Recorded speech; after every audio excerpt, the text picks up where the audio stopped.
नमस्कार दोस्तों आज हम रिवीजन करेंगे भारतीय संविधान के कुछ महत्वपूर्ण प्रश्न का, जो कि हमारे पिछले वर्ष हुए एग्ज़ाम में आए हुए हैं और ये सभी क्वेश्चंस बहुत ही इम्पॉर्टेंट हैं हमारे आने वाले एग्ज़ाम के लिए।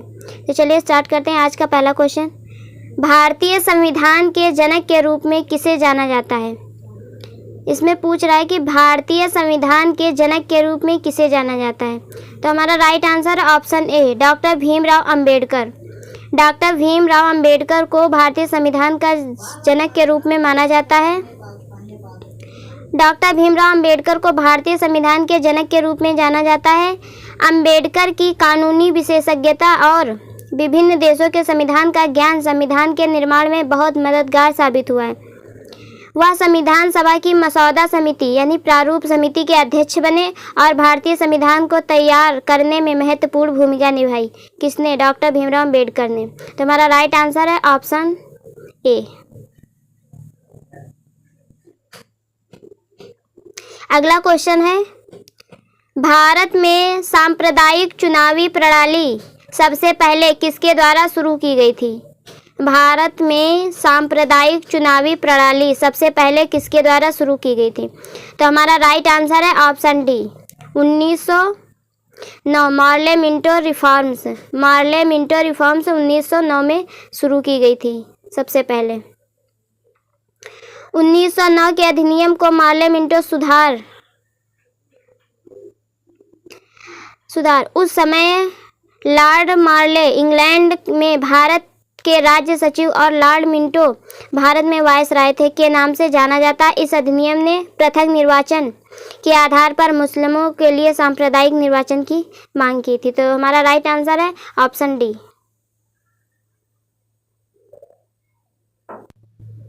अगला क्वेश्चन है, किस निर्णय ने संविधान की मूल संरचना का सिद्धांत निर्धारित किया गया? इसमें पूछ रहा है कि किस निर्णय ने संविधान की मूल संरचना का सिद्धांत निर्धारित किया। तो हमारा राइट आंसर है ऑप्शन डी, केशवानंद भारतीवाद। कौन सा है? केशवानंद भारतीवाद, जो कि 1973 में हुआ था। केशवानंद भारती बनाम केरल राज्य के मामले में सर्वोच्च न्यायालय की 13 न्यायाधीशों की पीठ ने यह कहा कि संसद संविधान में संशोधन कर सकती है, परंतु उसके मूल ढांचे में क्षति पहुंचाए बिना। इनका मतलब यह है कि संसद संविधान में संशोधन कर सकती है, परंतु उसके मूल ढांचे को क्षति पहुंचाए बिना कर सकती है। यदि कोई संविधान संशोधन किया जाता है और उसके मूल ढांचे को क्षति पहुंचाता है, तो संविधान संशोधन को न्यायालय द्वारा रद्द किया जाएगा। तो हमारा राइट आंसर है ऑप्शन डी, केशवानंद भारतीवाद। मोस्ट इम्पॉर्टेंट क्वेश्चन है, ये कई बार पूछा जाता है कि केशवानंद भारती केस किससे संबंधित है और यह कब हुआ था। इसमें 13 न्यायाधीशों की पीठ बैठी थी, जो आज तक सबसे बड़ी है। अगला क्वेश्चन है, भारत की संविधान सभा की पहली बैठक कब आयोजित की गई थी? भारत की संविधान सभा की पहली बैठक कब आयोजित की गई थी? तो हमारा राइट आंसर है ऑप्शन ए, 9 दिसंबर 1946 को। कब आयोजित की गई थी? 9 दिसंबर 1946 को। संविधान सभा की स्थापना वर्ष 1946 ईस्वी में कैबिनेट मिशन योजना के अंतर्गत की गई थी। संविधान सभा में कुल 389 सदस्य थे। इनमें 292 प्रांतों के प्रतिनिधि, 93 देशी रियासतों के प्रतिनिधि और 4 केंद्र शासित प्रदेश के प्रतिनिधि थे। संविधान सभा की पहली बैठक 9 दिसंबर 1946 को हुई थी, जिसमें सच्चिदानंद सिन्हा को अस्थायी अध्यक्ष बनाया गया था। जबकि 11 दिसंबर 1946 को जो बैठक हुई थी, उसमें डॉक्टर राजेंद्र प्रसाद को स्थायी अध्यक्ष चुना गया था। तो हमारा राइट आंसर है option A, 9 December 1946।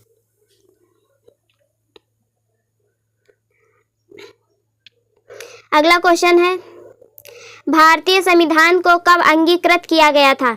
Most important question, भारतीय संविधान को कब अंगीकृत किया गया था? तो हमारा राइट आंसर है ऑप्शन बी, 26 नवंबर 1949 को। कब अंगीकृत किया गया था? 26 नवंबर 1949 को। तो हमारा राइट आंसर है ऑप्शन बी। संविधान सभा द्वारा भारतीय संविधान को 26 नवंबर 1949 को अंगीकृत किया गया था। संपूर्ण संविधान निर्माण में 2 वर्ष 11 माह 18 दिन लगे थे। इस कार्य पर लगभग 64 लाख रुपए व्यय हुए थे। तो हमारा राइट आंसर है ऑप्शन बी। अगला क्वेश्चन है, निम्न में से कौन सा भारतीय अधिनियम ब्रिटिश प्रधानमंत्री लॉर्ड नॉर्थ की अध्ययन वाली समिति की रिपोर्ट पर आधारित था। यह पूछा जा रहा है कि कौन सा भारतीय अधिनियम ब्रिटिश प्रधानमंत्री लॉर्ड नॉर्थ की अध्ययन वाली समिति की रिपोर्ट पर आधारित था। तो हमारा राइट आंसर है ऑप्शन सी, विनिमय अधिनियम 1773। विनिमय अधिनियम 1773। तो हमारा राइट आंसर है ऑप्शन सी।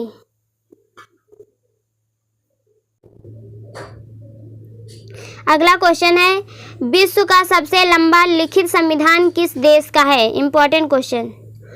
विश्व का सबसे लंबा लिखित संविधान किस देश का है? तो राइट आंसर है ऑप्शन सी, भारत। भारत का सबसे लंबा लिखित संविधान है। भारत का संविधान विश्व का सबसे लंबा लिखित संविधान है। वर्तमान में 22 भाग, 395 अनुच्छेद और 12 अनुसूचियां हैं। वहीं अमेरिका का संविधान विश्व का सबसे पुराना व सबसे छोटा लिखित संविधान है। तो अमेरिका का संविधान कैसा है? सबसे छोटा व पुराना लिखित संविधान है। तो हमारा राइट आंसर है ऑप्शन सी, भारत। अगला क्वेश्चन है, संविधान में अन्य देशों से उधार लेने की विशेषताओं की आलोचना करते हुए किसने कहा था, भारतीय संविधान के मौलिक विचारों के संदर्भ में किसी को भी कोई विशेष अधिकार नहीं है? ये किसने कहा था? तो इसका राइट आंसर है option C, doctor Bhimrao Ambedkar ने। किसने कहा था? डॉक्टर भीमराव अंबेडकर ने। इंपॉर्टेंट क्वेश्चन है, इस तरह के क्वेश्चन बहुत पूछे जाते हैं एग्जाम में। अगला क्वेश्चन है, भारत के संविधान की मसौदा समिति के अध्यक्ष कौन थे? ये कई बार क्वेश्चन पूछा गया, इंपॉर्टेंट क्वेश्चन है इसीलिए बार बार आ रहा है। तो इसका राइट आंसर है option D, doctor BR Ambedkar. मसौदा समिति या प्रारूप समिति। अगला क्वेश्चन है 14, भारतीय संविधान के संबंध में निम्नलिखित में से कौन सा कथन सही है? यहाँ पूछा जा रहा है कि भारतीय संविधान के संबंध में निम्नलिखित में से कौन सा कथन सही है? ऑप्शन ए, यह कई संविधानों का मिश्रण है। यह पूरी तरह से ब्रिटिश संविधान पर आधारित है। गलत, पूरी तरह नहीं है। ऑप्शन सी है, यह केवल भारत सरकार अधिनियम 1935 के आधार पर बनाया गया। ये भी गलत है। यह पूरी तरह से कनाडा के संविधान पर आधारित है। ये भी गलत है। तो हमारा राइट आंसर है ऑप्शन ए, यह कई संविधानों का मिश्रण है।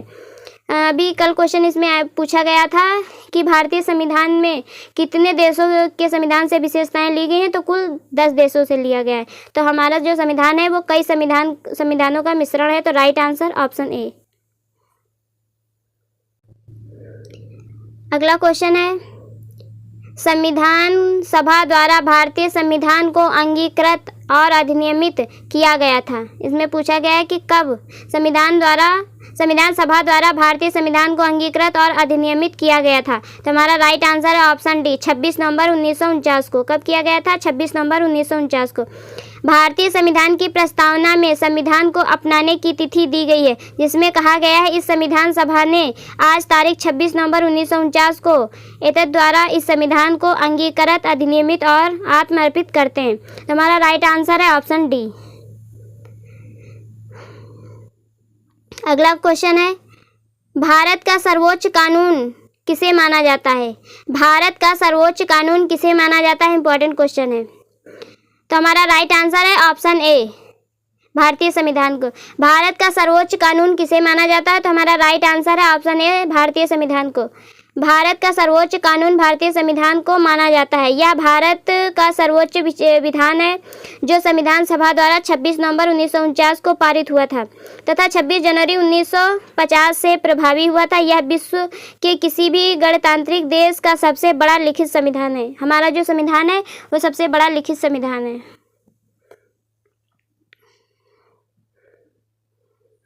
अगला क्वेश्चन है, भारत का संविधान डेडेजस को लागू हुआ था। इसमें पूछा जा रहा है कि जो हमारा भारत का संविधान है वो कब लागू हुआ था। अब आप देख लीजिए कितना इंपॉर्टेंट क्वेश्चन है, कितने सारे एग्जाम्स में ये पूछा गया है, इंपॉर्टेंट क्वेश्चन है। तो हमारा राइट आंसर है ऑप्शन ए, लागू कब हुआ था प्रभावी रूप से? तो ये 26 जनवरी 1950 को, 26 जनवरी 1950 से हमारा संविधान लागू हुआ था पूरी तरह से।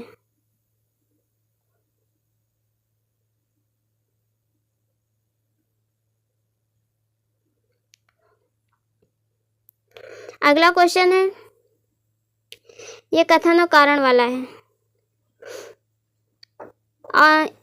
अभिकथन ए, भारतीय संविधान 26 जनवरी 1950 से लागू हुआ। कारण है, 26 जनवरी गणतंत्र दिवस के रूप में मनाया जाता है। इसमें पूछा जा रहा है ए सही है लेकिन आर गलत है। बी ऑप्शन है ए गलत है लेकिन आर सही है। सी में ए और आर दोनों गलत हैं। डी ऑप्शन है ए और आर दोनों सही हैं और ए की उचित व्याख्या नहीं करता है। तो हमारा राइट आंसर है ऑप्शन डी। राइट आंसर है ऑप्शन डी।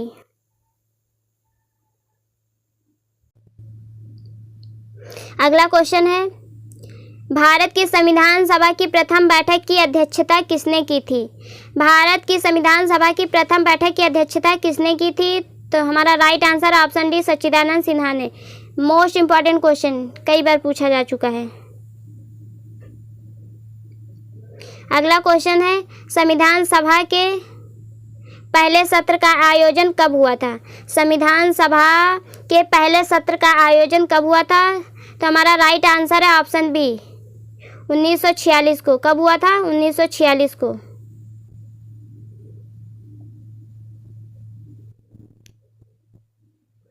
अगला क्वेश्चन है, संविधान सभा ने किस दिन भारत के राष्ट्रीय ध्वज को अपनाया था? इंपॉर्टेंट क्वेश्चन है। संविधान सभा ने किस दिन भारत के राष्ट्रीय ध्वज को अपनाया था? तो हमारा राइट आंसर है ऑप्शन डी 22 जुलाई 1947 को। कब अपनाया था? 22 जुलाई 1947 को।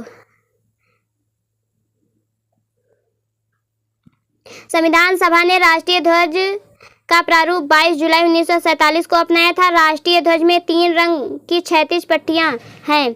सबसे ऊपर केसरिया, बीच में सफ़ेद और नीचे हरे गहरे रंग की पट्टी है। ध्वज की लंबाई और चौड़ाई का अनुपात 3:2 है। सफ़ेद पट्टी के मध्य में गहरे नीले रंग का चक्र है जिसमें 24 तीलियां हैं। तो ये हमारे ध्वज का प्रारूप है। तो हमारा राइट आंसर है ऑप्शन डी।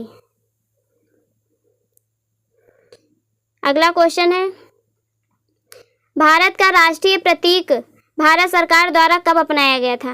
यहाँ पर पूछा जा रहा है कि भारत का राष्ट्रीय प्रतीक भारत सरकार द्वारा कब अपनाया गया था? तो हमारा राइट आंसर है ऑप्शन सी 26 जनवरी 1950 को। कब अपनाया गया था? 26 जनवरी 1950 को। अशोक द्वारा सारनाथ में स्थापित सिंह स्तंभ भारत का राष्ट्रीय प्रतीक है। तो हमारा राइट आंसर है ऑप्शन सी। वीडियो अच्छी लगी हो तो लाइक करें, शेयर करें, सब्सक्राइब करें। Thank you so much.